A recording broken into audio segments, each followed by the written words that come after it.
제가 향후에 이제 집중 매수할 종목으로 잡은 게 뭐 CJ 제일제당, CJ 대한통운, HMM, 대한항공 4개 종목입니다.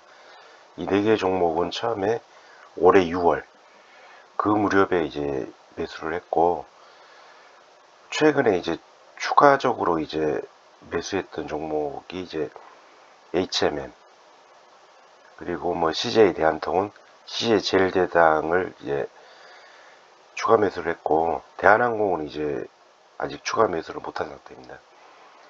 개인적으로 이제 그 CJ 제일제당은 22만원 이하, 그리고 CJ 대한통운은 8만원 초반, 대략 한 8만 1천원에서 2천원 이하 이 구간, 그 다음에 이제 HMM은 18,000원에서 2만원 구간, 대한항공은 2만원에서 22,000원, 이 구간은 사실 더 이상 이제 빠지기는 힘든 가격으로 봐서 이제 매수대를 그 가격으로 정했습니다.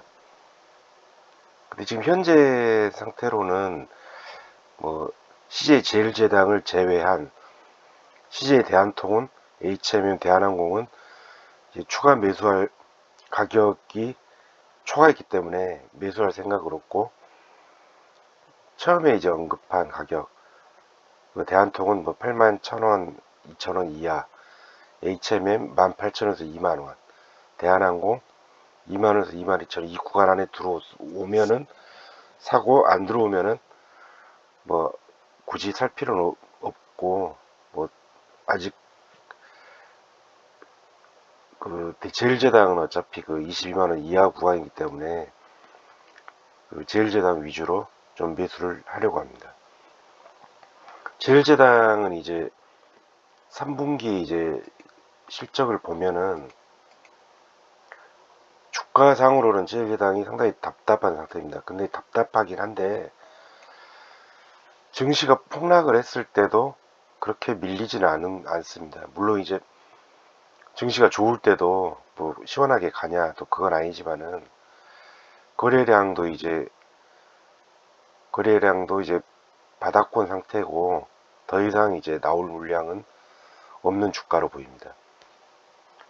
근데 이제 턴을 못하는 이유가 CJ 제일제당 사업군이 뭐 식품, 물류, 바이오, 뭐 축산 사료 4개의 사업군인데, 식품하고 이제 물류는 이제 괜찮은데 뭐 바이오 부분이 이제 좀 침체가 좀 오래 가서 지금 주가가 맥을 못 쓰는 모습으로 보입니다. 그 3분기 실적을 보면 이제 그 CJ제일당 이제 사업군별로 실적이 나오는데, 사업군별로 보면은 실적이 좀 극명히 좀 차이가 있습니다. 식품 사업 같은 경우에는 이제 매출은 이제 전년 동기 동일하고, 영업이익은 환율의 어떤 3분기 큰 상승에도 불구하고 4% 상승이면 상당히 선방했다고 보입니다. 특히 이제 해외 사업 부분, 국내 부분은 이제 전체 상태고, 영업이익은 이제 조금 매출과 영업이익은 이제 소폭 감소를 했는데, 국내 부분이야 이제 뭐 거의 이제 평정을 했고, 이제 해외에는 이제 계속 뻗어나가는 그 단계인데, 해외 부분에 대해서는 이제 계속 이제 지속적으로 성장을 할 걸로 보입니다. 근데 물류 부분도 이제 크게 상승을 했고, 근데 이제 바이오 부분이 이제 매출이 전년 동기 8% 감소를 했고, 영업이익이 75%나 감소를 했습니다. 참고로 이제 바이오 사업에 예전에 CJ제일제당이 이제 그 레드바이오, 그러니까 CJ 헬스케어라고 그 수액제를 만들고 또 이제 숙취 해소제 컨디션으로 유명했던 회사인데, 그걸 이제 2018년 19년에 한국콜마에 매각을 해서 지금은 인체 바이오를 안 하는데, 그린바이오 쪽에서, 그러니까 동물의 사료에 들어가는 아미노산 그 부분에 대해서는 글로벌 1위입니다. 근데 이제 영업이익에 크게 감소한 게 결국은 이제 그 아미노산에 들어가는 게 라이신인데, 그 라이신 가격이 계속 이제 떨어지는 모습입니다. 그러니까 이게 CJ제일전의 3분기 실적 보고서 상을 보면은 2024년 1분기부터 2025년 3분기까지 이제 가격 추이가 나오는데, 중국산 트립토판 같은 경우에는 거의 이제 2년 가깝게 계속 하락을 한 모습입니다. 그리고 라이신 같은 경우는 이제 2024년도 이제 바닥권에 찍다가 올해 1분기 이제 중국의 이제 반덤핑 관세 그 영향으로 일시 반등을 하다가 다시 이제 하락하는 모습입니다.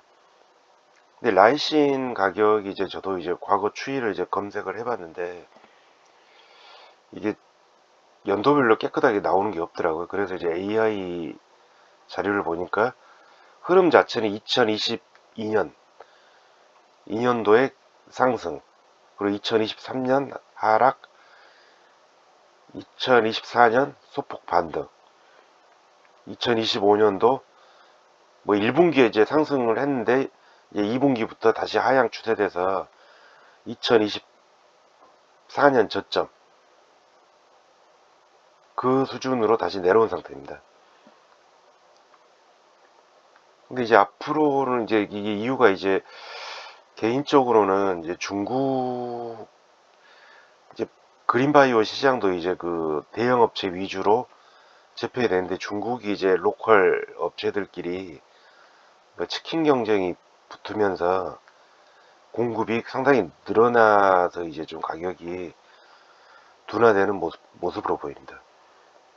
근데 이제 이게 치킨 게임이 중국 같은 경우가 이제 뭐 작년 1분기부터 거의 2년 가깝게 빠지는데, 이러면 결국은 이제 더 이상 못 버티는 업체들이 나올 수밖에 없고, 그게 이제 내년 정도면은 내년 한 상반기 내에서는 이게 마무리되면서 라이시라든지 이런 가격이 반등하지 않을까, 그런 예상을 합니다. 그래서 결론을 말씀드리면 이제 사실 제일제당 주가가 지금 답답하긴 한데, 답답한 이유는 식품과 이제 물류는 이제 계속 안정적으로 계속 성장을 하는데, 이제 바이오 가격 하락, 아미노산 제품에 들어가는 라이신이라든지 트립토판의 가격의 하락, 그게 이제 요인이고, 근데 바이오 같은 경우는 이제 가격 변동이 심하기 때문에 한번 하락했다가 반등하면 또 크게 오르거든요. 그러니까 그 해운사들 HMM의 이제 컨테이너 운임 지수가 중요하듯이, 바이오는 이제 결국 라이신 가격이 이제 반등하면은 영업이익이 상당히 커지는 그런 구조입니다. 그래서 이제 내년도 이제 환율 하락하면 식품과 물류 쪽에 영업이 상당히 큰 이익을 기대할 수 있고, 거기에 내년도 이제 그 뭐 치킨 게임이 이제 마무리되면은 돼서 이제 그 아미노산에 들어가는 가격이 올라간다. 그러면은 바이오도 상당히 큰 이익을 기대하면서 상당한 주가 상승을 할 걸로 보입니다. 예, 오늘 여기까지 하겠습니다.